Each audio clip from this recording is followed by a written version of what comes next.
May nagtanong sa akin, munting paalala, settle your payment within this day dahil maaari po kaming magsampa ng kaso na tinatawag na civil o civil case sa kadahilan ng hindi pagtupad sa kasunduan. Kami ay pupunta sa inyong lungsod o munisipyo upang kumuha ng small claims court kung saan kayo nakatira. We have demand letter and get barangay certificate of file action at maaari na namin kayong sampahan ng petisyon sa small claims court. Disregard this message if you are already paid on your account. Best Legal Department. Alright, napakagandang katanungan po nito, no? Pero bago po natin sasagutin, imbitahan ko muna sana kayo na pakisuportahan po sana aking mga social media accounts sa YouTube, Facebook, and TikTok. Okay, Happy New Year po. First video natin this 2025, no? And I hope po na i-celebrate po ninyo yung inyong New Year ng maayos, no? Wala naman pong problema. Okay? Sagutin nun natin itong pinadala sa inyong email. Actually po, hindi ko na papakita sa inyo yung screenshot kung paano in-email kasi nakasisi tapos maraming mga email addresses which is hindi tama ho yun, no? Ang ginagawa kasi nila, isang bagsakan lang ho yung message nila. Generic, copy paste nga lang ho talaga no? So ang gagawin nila, nakasisi lahat yung padadala nila. So hindi ho tama. Di ho ba? Mali kasi maski ho ibang tao nakikita yung pinapadala sa inyong mensahe. Di po ba? So another breach of privacy yun.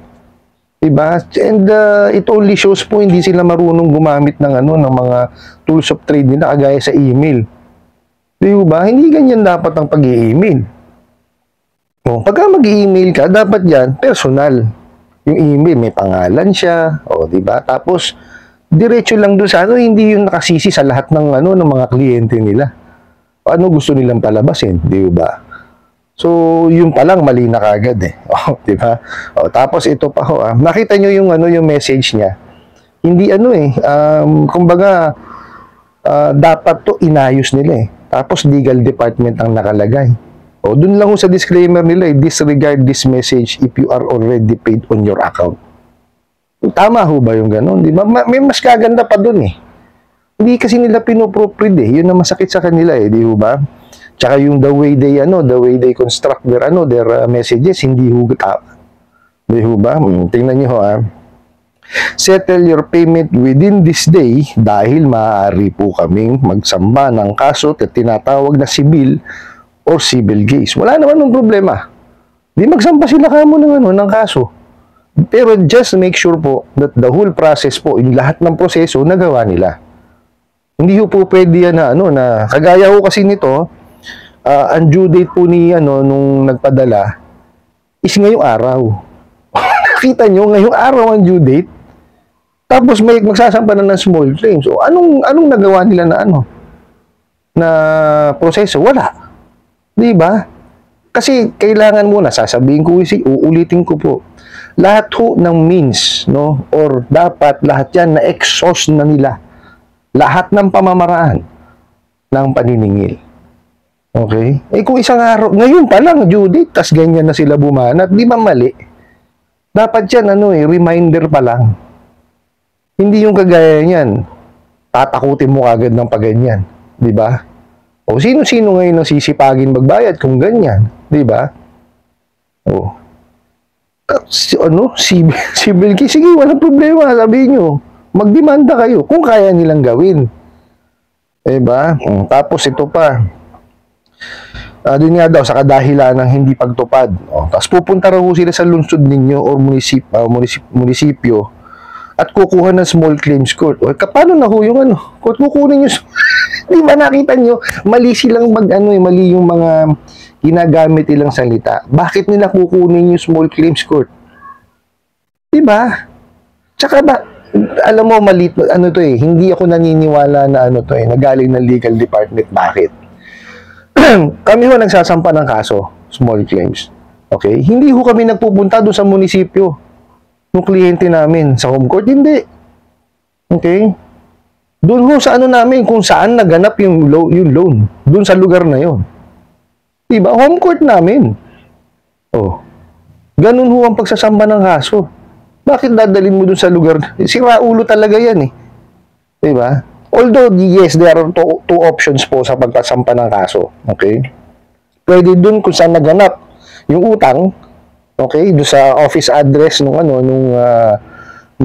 nagpahiram. For example po, ang office address niya is, let's say, Makati na lang, yung sikat na na lugar, di ba?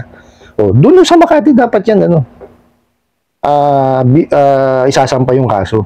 Pwede yun. Pangalawa, pwede rin naman sa home court ng kliyente. Kaya lang ikaw as nagpahutang, bakit mo pupuntahan yung home court ng kliyente? 'Di ba? Sira ulo tong mga to. Ewan ko sa inyo. Tapos may dala na raw sa we have demand letter. Ano we have demand letter? Yung demand letter po pinare-receive yan sa kliyente. 'Di ba? Marami yung pamamaraan na pagpa-receive ng demand letter. Okay, yung traditional way ho, yung snail mail. Tapos pwede yan courier. Pwede yan yung personal. Tapos pwede na rin ho email. Kasi may e-commerce loan na ho tayo. Di ba? Yun yung mga pamamaraan po ng papadala ng demand letter. Anong sinasabi nila? We have demand letter. Ano ngayon? Napareceive mo ba doon sa kliyente? Importante kasi yun eh. Diba? Kasi pag hindi na-receive ng kliyente yan, paano niya malalaman na nagbibigay ka ng demand na bayaran niya? Yun ang importante eh. Diba? Tapos, and get barangay certification of file action. Bugok. Hindi na kayo kailangan pagpunta sa barangay. Tsaka, ang certificate to file action po, hindi yan hinihingi sa barangay. May proseso yan. Sira ulo tong mga to. Kahapon lang, di ba? Diniscuss ko natin yung Supreme Court Administrative Circular na 14-93. Di po ba? Anong sabi ho doon? Pagka po yan korporasyon or tawag dito organisasyon, hindi na ho sila kailangan pandumaan ng barangay. Napakatitigas ng ulo itong mga abusadong online lending apps na to. Di ba? Hindi marunong magbasa. Kaya nga hindi ako naniniwala kung galing legal department to eh. Sa pagkakakonstruct lang, di ho ba nung email. Tapos, maaari na namin kayong sampahan ng petisyon sa small claims court. Nakita niyo ho, wala pang, wala pang proper collection na nangyayari. Ganyan na kagad ang mga mensahe nila. Di ho ba? Kasi, ito ho, hindi ko na pinakita na ang due date is ngayong araw. Itong mensahe na to, pinadala kahapon. Tama ba yun? Diba? Ang paniningil ho sa simula, magpapaalala ka lang. Okay? Let's say, one day bago dumating yung due date, paalala mo na, yung due date nyo po, darating po bukas, no? Maaari po kayong magbayad sa ganito. Mga ganun lang. Let's say dumating yung due date, paalala mo ulit, di pa ho kayo nakakapaghulog, maaari ho kayo maghulog sa mga ganitong payment channel, ganun lang din.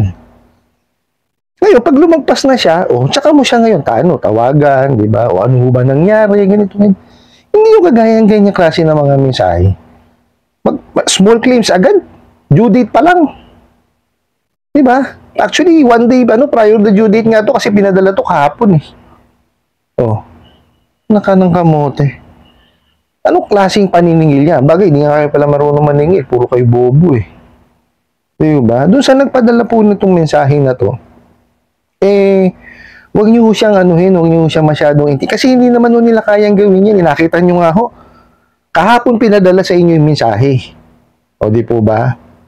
Due date nyo ngayon. Ba't kayo sasampahan ng small claims? Paano po naganap yung pag-exhaust ng pamamaraan sa paniningil kung kahapon pinadala yung message, ngayon pa lang yung due date, di ba? Asan yung sinasabi nila may demand letter? Pupunta pa rin sa barangay para kumuha ng certificate to file action, di ba? Hindi ho siya tugma-tugma, mali-mali ho. Hindi ho nila kayang gawin yung panggano. Kasi unang-una sasabihin ko sa inyo, 5 ho yung batas at memorandum na kanilang nilabag. Okay? Mababaligtad ho yan. Pag nalaman po ng ano yan, ng korte pa na malaki ang ano yan, ang interest niya, exorbitant po yung ano, interest, ay dali pa sila. O, tapos pag nalaman pa yun sa prohibition of unfair debt collection practices, yung panghaharas nila na ginagawa, ay yari talaga sila. Di ba? Basta ho kayo, meron kayong obligasyon, bayaran. Kung meron naman kayong yung bago dumating yung due date o eksakto due date, may pera kayo, bayaran nyo lang ho. Kasi napakinabangan naman ho natin yung pera eh. Ngayon po talagang kung let's say nagipit na kayo, ay pag-ipunan nyo ho yan, tsaka nyo ho siya bayaran.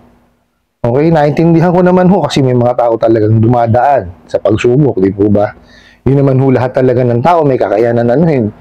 Di ba? Kaya lang nga, lagi kong sinasabi sa inyo is, pag ho kayo manghihiram, make sure po na kaya nyo siyang bayaran. Okay? Kung alam nyo naman po sa sarili ninyo na hindi nyo siya kayang bayaran at magiging sakit lang ng ulo ninyo dahil nga abusado itong mga bugok na online lending apps na to, diba? Ay, huwag nyo na lang anuhin kasi kayo lang din kung sasakit ang ulo. Diba ba? So, ang gawin na lang ho natin dito, kayo po, no? Huwag nyo siyang intindihin. Pagpatuloy nyo ho, ano yung ginagawa po ninyo araw-araw, pag-ipunan nyo siya, tsaka nyo siya bayaran. Ganun lang naman po yan. Ano po? I hope nasagot ko po itong katanungan na to at sana po'y makatulong. Maraming salamat po sa inyong walang sawang pagsuporta at panonood sa aking mga videos. Maraming salamat po sa inyong pag-like, pag-share, pag-comment at pagtatanong. Kunin ko na rin po itong opportunity na to na imbitahan po sana kayo na pakisuportahan po sana ang aking mga social media accounts sa YouTube, Facebook, and TikTok. Hanggang sa muli po. Yun lang.